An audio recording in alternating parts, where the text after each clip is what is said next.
Hello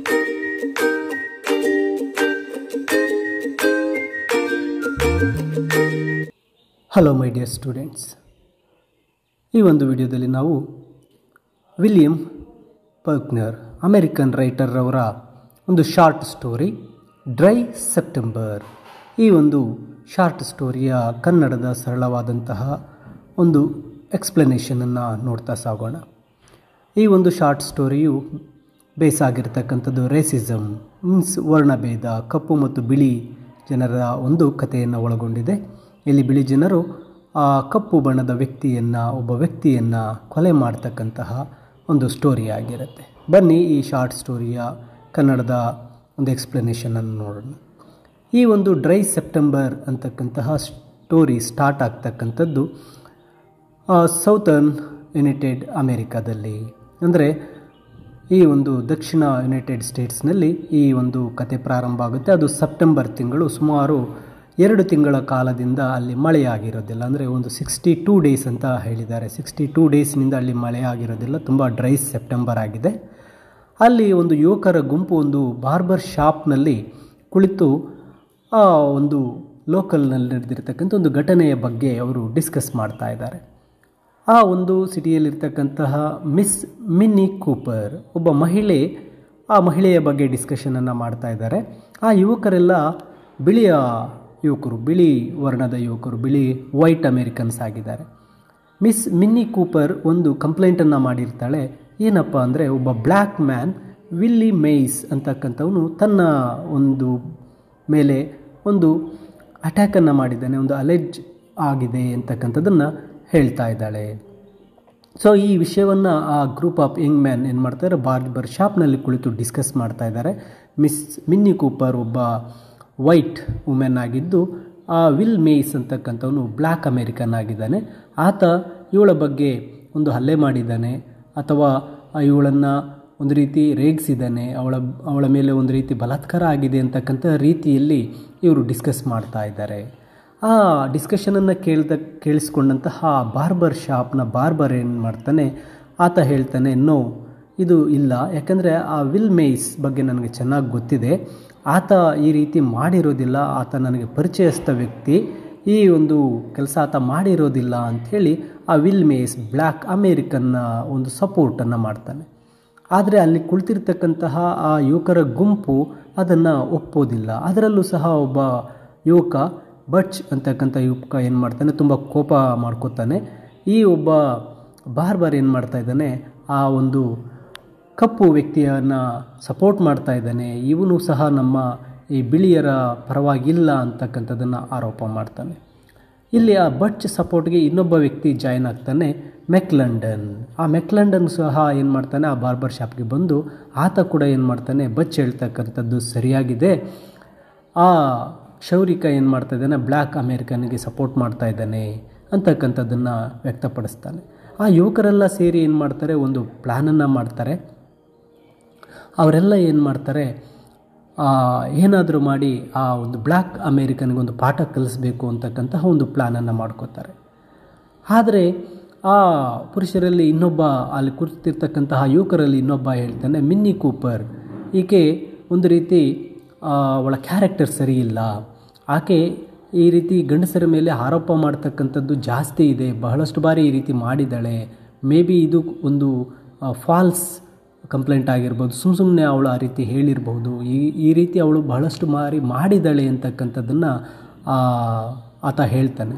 ಆದರೆ ಇಲ್ಲಿ ಆ ಬಟ್ಚ್ ಮತ್ತು ಮೆಕ್ಲೆಂಡನ್ ಇದನ್ನು ಒಪ್ಕೊಳ್ಳೋದಿಲ್ಲ. ಅವರು ಹೇಗಾದರೂ ಮಾಡಿ ಆ ಮೇಯಸನ್ನು ಹಿಡಿದು ತರಬೇಕು, ಆತನಿಗೆ ಏನಾದರೂ ಒಂದು ಶಿಕ್ಷೆಯನ್ನು ಕೊಡಬೇಕು ಅನ್ನೋದನ್ನು ಅವರಿಬ್ಬರು ಫುಲ್ ಡಿಸೈಡ್ ಮಾಡಿಬಿಡ್ತಾರೆ. ಆದರೆ ಆ ಬಾರ್ಬರ್ ಕೂಡ ಹೇಳ್ತಾನೆ, ನೋಡಿ ಇಲ್ಲಿ ಏನು ನಡೆದಿದೆ ಅನ್ನೋದು ನಮಗೆ ಸರಿಯಾಗಿ ಗೊತ್ತಿಲ್ಲ, ಮೊದಲು ನಾವು ಏನು ಮಾಡಬೇಕು, ಅಲ್ಲಿ ಏನು ನಡೆದಿದೆ ಆ ಸತ್ಯವನ್ನು ಮೊದಲು ನಾವು ತಿಳ್ಕೊಳ್ಳೋಣ ಅಂತ ಎಷ್ಟು ಹೇಳಿದ್ರೂ ಸಹ ಆ ಬಟ್ಚ್ ಮತ್ತು ಮೆಕ್ಲಂಡನ್ ಕೇಳೋದಿಲ್ಲ. ಈ ರೀತಿ ಅವರು ತಮ್ಮ ಪ್ಲ್ಯಾನನ್ನು ಮಾಡ್ಕೊಳ್ತಾರೆ. ಇಲ್ಲಿ ಮಿನ್ನಿ ಕೂಪರ್ ಆ ಮಹಿಳೆ ಏನು ಮಾಡ್ತಾಳಪ್ಪ, ಅವಳ ವಯಸ್ಸು ಎಷ್ಟಿರುತ್ತೆ ಅಂದರೆ ಸುಮಾರು 30ರ ಒಂದು ವಯಸ್ಸು ಆಗಿರುತ್ತೆ. ಆಕೆ ತನ್ನ ಒಬ್ಬ ತಾಯಿ ಮತ್ತು ಚಿಕ್ಕಮ್ಮನೊಂದಿಗೆ ವಾಸ ಮಾಡ್ತಾ ಇರ್ತಾಳೆ. ಅವಳು ತನ್ನ ಒಂದು ಯೌವನದಲ್ಲಿ ಬಹಳ ಆ ಏರಿಯಾದಲ್ಲಿ ಫುಲ್ ಫೇಮಸ್ ಆಗಿರ್ತಕ್ಕಂತಹ ಮಹಿಳೆ ಆಗಿರ್ತಾಳೆ. ಅವಳಿಗೆ ಇನ್ನೂ ಸಹ ಮ್ಯಾರೇಜ್ ಸಹ ಆಗಿರೋದಿಲ್ಲ ಮತ್ತು ಅವಳು ಬಹಳಷ್ಟು ಸೌಂದರ್ಯವನ್ನು ಹೊಂದಿದ್ಲು. ಆದರೆ ಈಗ ಅವಳಿಗೆ ಆ ಒಂದು ಸೌಂದರ್ಯ ಮಾಸ್ತಾ ಇದೆ. ಆದರೆ ಮದುವೆ ಆಗದೆ ಉಳಿದಿರ್ತಕ್ಕಂತಹ ವ್ಯಕ್ತಿ. ಅವಳು ಸಹ ಏನು ಮಾಡ್ತಾಯಿದ್ಲು ಅಂದರೆ ಒಬ್ಬ ಬ್ಯಾಂಕ್ ಕ್ಯಾಶಿಯರ್ನ ಜೊತೆ ಒಂದು ಸಂಬಂಧವನ್ನು ಹೊಂದಿದ್ಲು. ಆ ನಂತರ ಅವಳು ಏನು ಮಾಡ್ತಾಳೆ, ಆ ಬ್ಯಾಂಕ್ ಕ್ಯಾಶಿಯರ್ನ ಬಿಟ್ಟು ಮತ್ತೆ ಬೇರೊಂದು ಕಡೆ ಮೆಂಫಿಸ್ ಅಂತಕ್ಕಂತಹ ಒಂದು ಕೆಲಸದ ಕಡೆ ಆತ ಹೊರಟೋದ್ಮೇಲೆ ಅವನ ಒಂದು ಸಂಪರ್ಕ ಕಡಿತಗೊಂಡಿರುತ್ತೆ. ಆ ಬ್ಯಾಂಕ್ ಕ್ಯಾಶಿಯರ್ನ ಜೊತೆ ಇವಳಿಗೆ ಒಂದು ಲವ್ ಅಫೇರ್ ಇರುತ್ತೆ. ಅವನ ಜೊತೆ ತುಂಬ ಒಂದು ಡೀಪ್ ಅಟ್ಯಾಚ್ಮೆಂಟನ್ನು ಇಟ್ಕೊಂಡಿರ್ತಾಳೆ. ಬಟ್ ಆತ ಏನು ಮಾಡ್ತಾನೆ, ಬೇರೊಂದು ಕಡೆಗೆ ಟ್ರಾನ್ಸ್ಫರ್ ಆದಾಗ ಅವನ ಒಂದು ಸಂಬಂಧ ಕಟ್ಟಾಗಿರುತ್ತೆ. ಆದ್ದರಿಂದ ಏನಾಗ್ತಾಯಿತ್ತು, ಆ ಲೋಕಲಲ್ಲಿರ್ತಕ್ಕಂಥ ಎಲ್ಲ ಯುವಕರಿಗೆ ಈ ವಿಷಯ ಗೊತ್ತಿತ್ತು. ಬ್ಯಾಂಕ್ ಕ್ಯಾಶಿಯರ್ ಜೊತೆ ಇವಳು ಒಂದು ಅಟ್ಯಾಚ್ಮೆಂಟ್ ಇರೋದು ಗೊತ್ತಿರೋದ್ರಿಂದ ಆ ಮಿನ್ನಿಗೆ ಬೇರೆ ಯಾವುದೇ ಯುವಕರನ್ನು ಮೆಚ್ಚಿಸೋದಕ್ಕೆ ಸಾಧ್ಯ ಆಗ್ತಾ ಇರಲಿಲ್ಲ. ಯಾಕಂದರೆ ಎಲ್ಲರಿಗೂ ಆ ವಿಷಯ ಗೊತ್ತಿದ್ದರಿಂದ. ಈ ರೀತಿ ಅವಳ ಒಂದು ಹಿಸ್ಟರಿ ಇರುತ್ತೆ. ಈಗ ಆ ಒಂದು ಬಾರ್ಬರ್ ಶಾಪ್ನಲ್ಲಿರ್ತಕ್ಕಂತಹ ಯುವಕರು ಏನು ಮಾಡ್ತಾ ಇದ್ದಾರೆ, ಅವಳ ಮಾತು ನಿಜ ಅಂತ ನಂಬಿಕೊಂಡು ಆ ವಿಲ್ ಮೇಯಸ್ ಬ್ಲ್ಯಾಕ್ ಅಮೇರಿಕನ್ನನ್ನು ಏನಾದರೂ ಒಂದು ಮಾಡಬೇಕು ಅಂತಕ್ಕಂಥ ಪ್ಲ್ಯಾನಲ್ಲಿ ಇರ್ತಾರೆ. ಇಲ್ಲಿ ಆ ಬಾರ್ಬರ್ ಶಾಪ್ನ ಬಾರ್ಬರ್ ಆಗಿರ್ತಕ್ಕಂತಹ ಅಕ್ಷ ಮತ್ತು ಬಚ್ ಮತ್ತು ಮೆಕ್ಲೆಂಡನ್ ಇತರರೆಲ್ಲರೂ ಸಹ ಏನು ಮಾಡ್ತಾರೆ, ಆ ಮೇಯಸ್ನನ್ನು ಹಿಡಿದು ತರಬೇಕು ಅಂತಕ್ಕಂಥದ್ದನ್ನು ಡಿಸೈಡ್ ಮಾಡಿ ಕಾರ್ನಲ್ಲಿ ಹೊರಡ್ತಾರೆ. ಆದರೆ ಈ ಬಾರ್ಬರ್ ಅಕ್ಷ ಏನು ಮಾಡ್ತಾನೆ, ಇಲ್ಲ ನಾವು ತಪ್ಪು ಮಾಡ್ತಾ ಇದ್ದೇವೆ, ಇದು ಸರಿಯಲ್ಲ, ನಾವು ಏನು ಸತ್ಯ ಅನ್ನೋದನ್ನು ತಿಳ್ಕೋಬೇಕು, ನಾವು ಹೋಗೋದು ಬೇಡ ಅಂತ ಅಲ್ಲಿರ್ತಕ್ಕಂಥ ಇತರರು ಯಾರು ಆ ಬಚ್ ಮೆಕ್ಲೆಂಡನ್ ಮತ್ತು ಇತರ ಯುವಕರನ್ನು ಸಮಾಧಾನ ಮಾಡೋದಕ್ಕೆ ತುಂಬ ಪ್ರಯತ್ನ ಪಡ್ತಾನೆ. ಆದರೆ ಅವರು ಯಾರೂ ಸಹ ಆ ಬಾರ್ಬರ್ ಅಕ್ಷನ ಮಾತನ್ನು ಕೇಳೋದಿಲ್ಲ. ಇಲ್ಲಿ ಮೇಯಸ್ ಏನು ಮಾಡ್ತಾ ಇರ್ತಾನಪ್ಪ ಅಂದರೆ ಒಂದು ಐಸ್ ಫ್ಯಾಕ್ಟ್ರಿನಲ್ಲಿ ಕೆಲಸ ಮಾಡ್ತಾ ಇರ್ತಾನೆ. ಅವನೊಬ್ಬ ವಾಚ್ಮ್ಯಾನ್ ಆಗಿರ್ತಾನೆ.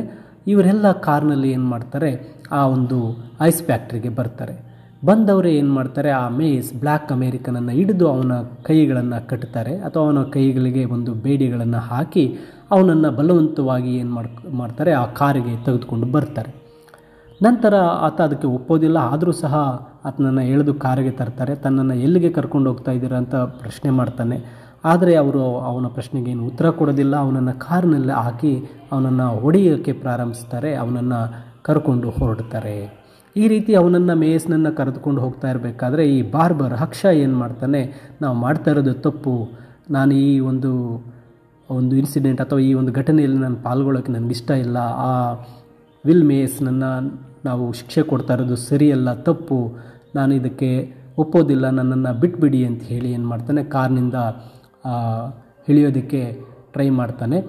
ಆದರೆ ಅವರು ಕಾರನ್ನು ನಿಲ್ಲಿಸೋದಿಲ್ಲ. ಆತ ಏನು ಮಾಡ್ತಾನೆ, ಆ ಕಾರ್ನಿಂದ ಇಳಿಯೋದಕ್ಕೆ ತುಂಬ ಪ್ರಯತ್ನ ಪಡ್ತಾನೆ. ಇಲ್ಲಿ ಮೆಕ್ಲೆಂಡನ್ ಬಚ್ ಇವರೆಲ್ಲ ಏನು ಮಾಡ್ತಾರೆ, ಆ ಮೇಯಸ್ನನ್ನು ಕರ್ಕೊಂಡು ಆ ಒಂದು ಸಿಟಿಯ ಹೊರಗಡೆ ಇರತಕ್ಕಂಥ ಒಂದು ಹಳೆಯ ಇಟ್ಟಿಗೆ ಫ್ಯಾಕ್ಟ್ರಿಗೆ ಅವನನ್ನು ಕರ್ಕೊಂಡು ಹೋಗ್ತಾ ಇರ್ತಾರೆ. ಆದರೆ ಈ ಬಾರ್ಬರ್ ಅಕ್ಷ ಈ ಒಂದು ಕೆಲಸಕ್ಕೆ ತನಗೆ ಮನಸ್ಸಿರೋದಿಲ್ಲ. ಯಾಕಂದರೆ ಆತನಿಗೆ ಗೊತ್ತಿದೆ ವಿಲ್ ಮೇಯಸ್ ಈ ಕೆಲಸ ಮಾಡಿರೋದಿಲ್ಲ ಅಂತ. ಆತ ಏನು ಮಾಡ್ತಾನೆ, ಆ ಕಾರಿನಿಂದ ಇಳಿದು ಏನು ಮಾಡ್ತಾನೆ, ಹಿಂದೆ ಸಿಟಿಗೆ ಬಂದುಬಿಡ್ತಾನೆ, ಅವ್ರ ಜೊತೆ ಹೋಗೋದಿಲ್ಲ. ಈ ರೀತಿಯಾಗಿ ಬಚ್ ಮೆಕ್ಲೆಂಡನ್ ಮತ್ತು ಇತರ ಯುವಕರು ಏನು ಮಾಡ್ತಾರೆ, ಆ ಬ್ಲ್ಯಾಕ್ ಅಮೇರಿಕನ್ ವಿಲ್ ಮೇಯಸನ್ನು ಕರೆದುಕೊಂಡು ಆ ಇಟ್ಟಿಗೆ ಫ್ಯಾಕ್ಟ್ರಿಗೆ ಹೋಗ್ತಾರೆ. ಇದೇ ಸಮಯದಲ್ಲಿ ಏನಾಗುತ್ತೆ, ಮಿನ್ನಿ ಕೂಪರ್ ಏನು ಮಾಡ್ತಾಳೆ, ಆ ಮಹಿಳೆ ತನ್ನ ಸ್ನೇಹಿತೆಯರೊಂದಿಗೆ ಏನು ಮಾಡಿರ್ತಾಳೆ, ಒಂದು ಫಿಲ್ಮ್ಗೆ ಹೋಗಿರ್ತಾಳೆ, ಸಿನಿಮಾ ಥಿಯೇಟರ್ಗೆ ಹೋಗಿರ್ತಾಳೆ. ಅಲ್ಲಿ ಎಲ್ಲರೂ ಸಹ ಏನು ಮಾಡ್ತಾರೆ, ಇದೇ ಡಿಸ್ಕಷನ್ ನಡೀತಾ ಇರುತ್ತೆ. ಯಾವುದಪ್ಪ ಈ ಮಿನ್ನಿ ಕೂಪರ್ ಮತ್ತು ವಿಲ್ ಮೇಯಸ್ಗೆ ಏನಾಯಿತು, ಈ ರೀತಿ ಒಂದು ಡಿಸ್ಕಷನ್ನೇ ಹೆಚ್ಚಾಗ್ತಾ ಇರುತ್ತೆ. ಆಗ ಆ ಮಾತುಗಳನ್ನು ಕೇಳಿಸ್ಕೊಂಡಂತಹ ಈ ಮಿನ್ನಿ ಕೂಪರ್ ಏನು ಮಾಡ್ತಾಳೆ, ಜೋರಾಗಿ ಥಿಯೇಟರ್ನಲ್ಲಿ ನಗೋಕ್ಕೆ ಶುರು ಮಾಡ್ತಾಳೆ. ಅವಳನ್ನು ಕಂಟ್ರೋಲ್ ಮಾಡೋಕ್ಕೆ ಆಗೋದೇ ಇಲ್ಲ. ಆಗ ಅವರ ಫ್ರೆಂಡ್ಸ್ ಏನು ಮಾಡ್ತಾರೆ, ಅವಳನ್ನು ಕರ್ಕೊಂಡು ಹೊರಗಡೆ ಬರ್ತಾರೆ. ನಂತರ ಅವಳನ್ನು ಒಂದು ಟ್ಯಾಕ್ಸಿ ಮಾಡಿ ಅವಳ ಮನೆಗೆ ಕರೆದುಕೊಂಡು ಹೋಗ್ತಾರೆ. ನಂತರ ಅಲ್ಲಿಗೆ ಬಂದಂತಹ ಡಾಕ್ಟರ್ ಏನು ಮಾಡ್ತಾರೆ, ಆ ಡಾಕ್ಟರ್ನ ಕರೆಸ್ತಾರೆ. ಅವಳ ಒಂದು ಸ್ಟ್ರೇಂಜ್ ಆ್ಯಕ್ಟಿಂಗನ್ನು ನೋಡಿದಂತಹ ಡಾಕ್ಟರ್ ಆಕೆ ಚಿತ್ರವಾದಂತಹ ಒಂದು ವರ್ತನೆಯನ್ನು ನೋಡಿ ಇವಳು ಮಾನಸಿಕವಾಗಿ ಅಸ್ವಸ್ಥಳಾಗಿ ಮೆಂಟಲ್ ಆಗಿದ್ದಾಳೆ ಅಂತಕ್ಕಂಥ ಮಾತನ್ನು ಹೇಳ್ತಾರೆ. ಮಿನ್ನಿಯ ಸ್ನೇಹಿತರು ಸಹ ಮತ್ತು ವಿಲ್ ಮೇಯಸ್ನ ನಡುವೆ ಏನು ನಡೆದಿರ್ಬೋದು, ನಿಜವಾಗ್ಲೂ ಏನಾದರೂ ಸಂಭವಿಸಿದೆಯಾ, ಏನಾದರೂ ಆಯಿತಾ, ಯಾಕೆ ಇವಳು ಈ ರೀತಿಯ ಮೆಂಟಲ್ ಆಗ್ತಾ ಇದ್ದಾಳೆ, ಅಂತಕ್ಕಂಥದ್ರ ಬಗ್ಗೆ ಅವ್ರಿಗೂ ಸಹ ಒಂದು ಅನುಮಾನ ವ್ಯಕ್ತವಾಗುತ್ತೆ. ಆದರೆ ಇಲ್ಲಿ ಆ ವಿಲ್ ಮೇನಿಸ್ಗೆ ಏನಾಯಿತು, ನಂತರ ಆತನನ್ನು ಕರ್ಕೊಂಡೋದಂತಹ ವ್ಯಕ್ತಿಗಳಲ್ಲಿ ಒಬ್ಬನಾದಂತಹ ಮೆಕ್ಲೆಂಡನ್ ಏನು ಮಾಡ್ತಾನೆ, ಹಿಂತಿರುಗಿ ತನ್ನ ಮನೆಗೆ ಬರ್ತಾನೆ. ಹಿಂತಿರುಗಿ ಮನೆಗೆ ಬಂದಾಗ ಆತನ ಹೆಂಡತಿ ಏನು ಮಾಡ್ತಾ ಇರ್ತಾಳೆ, ಮೆಕ್ಲೆಂಡ್ ಬರುವಿಕೆಗಾಗಿ ಕಾಯ್ತಾ ಇರ್ತಾಳೆ. ಬಂದ ತಕ್ಷಣ ಆಕೆ ಏನು ಮಾಡ್ತಾಳೆ, ಈ ದಿನ ತುಂಬ ಬಿಸಿ ಜಾಸ್ತಿ ಆಗಿದೆ, ನನಗೆ ನಿದ್ರೆ ಬರ್ತಾ ಇಲ್ಲ ಅಂತೇಳಿ ಹೇಳ್ತಾಳೆ. ಮೆಕ್ಲೆಂಡ್ ಏನು ಮಾಡ್ತಾನೆ, ಅವಳನ್ನು ಹಿಡಿದು ಒಡೆದು ಒಂದು ಕುರ್ಚಿಗೆ ಎಸೆಯುತ್ತಾನೆ. ಅಲ್ಲಿ ಆಕೆಯನ್ನು ಹೊಡಿತಾನೆ. ಅವಳಿಗೆ ಹೊಡೆದ ನಂತರ ಏನು ಮಾಡ್ತಾನೆ, ಮೆಕ್ಲೆಂಡನ್ ಅವರ ಮನೆಯ ಇಂದಿನ ವರಾಂಡಕ್ಕೆ ಬಂದು ಕುಳಿತು ಆ ಒಂದು ಬಿಸಿಗೆ ಬೆವರುತ್ತಾ ಏನು ಮಾಡ್ತಾನೆ, ತನ್ನ ಬಟ್ಟೆಗಳನ್ನೆಲ್ಲ ತೆಗಿತಾ ಹೋಗ್ತಾನೆ. ಇಲ್ಲಿ ಏನಾಯಿತು ಅಂತಕ್ಕಂಥದ್ದು ಗೊತ್ತಾಗೋದಿಲ್ಲ. ಯಾಕೆಂದರೆ ಅಲ್ಲಿ ವಿಲ್ ಮೇಯಸನ್ನು ಆ ಇಟ್ಟಿಗೆ ಫ್ಯಾಕ್ಟ್ರಿಯಲ್ಲಿ ಅವರೆಲ್ಲರೂ ಏನು ಮಾಡಿರ್ತಾರೆ, ಆ ಯುವಕರೆಲ್ಲ ಸೇರಿ ಅವನನ್ನು ಕೊಂದಿರ್ತಾರೆ. ಸೊ ಅಲ್ಲಿ ಆತ ಒಬ್ಬ ಮುಗ್ಧನಾಗಿರ್ತಾನೆ ವಿಲ್ ಮೇಯಸ್. ಆತನ ಮೇಲೆ ಇವರು ಹಲ್ಲೆ ಮಾಡಿ ಅವನನ್ನು ಕೊಲ್ಲೋದಕ್ಕೆ ಮೇನ್ ಕಾರಣ ಅಂದರೆ ಅವನು ಬ್ಲ್ಯಾಕ್ ಅಮೇರಿಕನ್ ಆಗಿದ್ದಾಳೆ, ಮತ್ತು ಈ ಮಿನ್ನಿ ಕೂಪರ್ ಅನ್ನೋಳು ವೈಟ್ ಅಮೇರಿಕನ್ ಮಹಿಳೆಯಾಗಿದ್ಲು. ಅವಳ ಮಾತಿನಿಂದ ಒಬ್ಬ ಇನ್ನೋಸೆಂಟ್ ಮ್ಯಾನ್ ವಿಲ್ ಮೇಯಸ್ನನ್ನು ಯುವಕರೆಲ್ಲ ಅಲ್ಲಿ ಕೊಂದು ಬಂದಿದ್ದಾರೆ. ಆದ್ದರಿಂದ ಅಲ್ಲಿ ಒಂದು ರೀತಿ ಸ್ತಬ್ಧವಾದಂತಹ ವಾತಾವರಣ. ಇಲ್ಲಿ ಎಲ್ಲ ಯೂತ್ಸ್ ಮನೆಗೆ ಹೋಗಿರ್ತಾರೆ. ಅಲ್ಲಿ ಆ ಮೆಕ್ಲೆಂಡನ್ ಮನೆಗೆ ಬಂದು ತುಂಬ ಬೆವರ್ತಾ ಇರ್ತಾನೆ ಮತ್ತು ಜೋರಾಗಿ ಉಸಿರಾಡ್ತಾ ಇರ್ತಾನೆ. ಯಾಕಂದರೆ ಆತ ಅಲ್ಲಿ ವಿಲ್ ಮೇಯಸ್ನನ್ನು ಕೊಂದು ಮನೆಗೆ ಬಂದಿರ್ತಾನೆ. ಇದು ಈ ಒಂದು ಡ್ರೈ ಸೆಪ್ಟೆಂಬರ್ನ ಶಾರ್ಟ್ ಸ್ಟೋರಿಯ ಕನ್ನಡದ ಒಂದು ಸಾರಾಂಶ ಆಗಿದೆ. ಹಾಗೆ ಇಂಗ್ಲೀಷ್ PDF ಅನ್ನು ಈ ವಿಡಿಯೋದ ಡಿಸ್ಕ್ರಿಪ್ಷನ್ನಲ್ಲಿ ನೀಡಿರ್ತೇನೆ.